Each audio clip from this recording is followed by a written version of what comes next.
médias français et américains parlent de la vie privée des hommes politiques. Hillary Clinton. Elle a fait un malaise lors des cérémonies du 11 septembre à Londres. Beaucoup de médias en ont parlé, même les médias français en ont fait un sujet principal d'actualité. Mais elle a expliqué qu'elle ne s'était pas évanouie, mais avait été juste pris d'un vertige. Dans un article paru sur le site de Libération, les journalistes dénoncent les théories conspirationnistes qui ont circulé sur les réseaux sociaux au sujet de l'état de santé d'Hillary Clinton. L'une d'elles prétendait par exemple que la candidate démocrate à la présidentielle, à la suite de son malaise, avait été remplacée par un sosie. Tous les coups sont permis pour faire douter les électeurs. Jacques Chirac. Jacques Chirac est hospitalisé depuis le 18 septembre, mais cela fait à peine une semaine que les médias en parlent. De nombreuses rumeurs ont circulé sur son état de santé qui ont été démenties. Ce qui est sûr, c'est que Jacques Chirac est encore hospitalisé. Depuis son départ de l'Élysée en mai 2007, Jacques Chirac, qui avait subi un accident vasculaire cérébral en 2005, a déjà été hospitalisé à plusieurs reprises. Ça a été le cas, par exemple, en décembre 2015.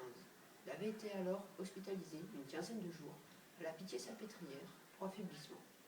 En avril dernier, il a été également fortement éprouvé par la mort de sa fille aînée, Laurence. Son gendre, Frédéric Salabarro, avait appelé fin septembre au respect de la tranquillité et de la vie privée de l'ancien chef de l'État et de sa famille en réaction à des rumeurs sur son décès supposé. Cette information était divulguée sur tous les réseaux sociaux.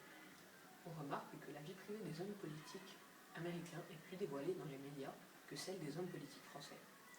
Cela est peut-être dû au fait que la vie privée des hommes politiques américains est moins respectée et que les Américains souhaitent en savoir plus sur celle-ci que les Français.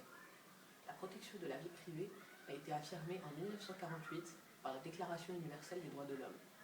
On a longtemps cru que la vie privée des hommes politiques était mieux respectée en France qu'aux États-Unis. Aux États-Unis, étaler au grand jour la vie privée des présidents ou des élus de tous bords est monnaie courante. L'attention que le public a accordée aux frasques sexuelles du président Bill Clinton en est un exemple. Mais depuis peu, la France et les autres pays d'Europe commencent à subir les mêmes dérives. Pourquoi ? La compétition croissante des médias, la personnalisation des campagnes politiques et le développement d'Internet en sont des raisons possibles.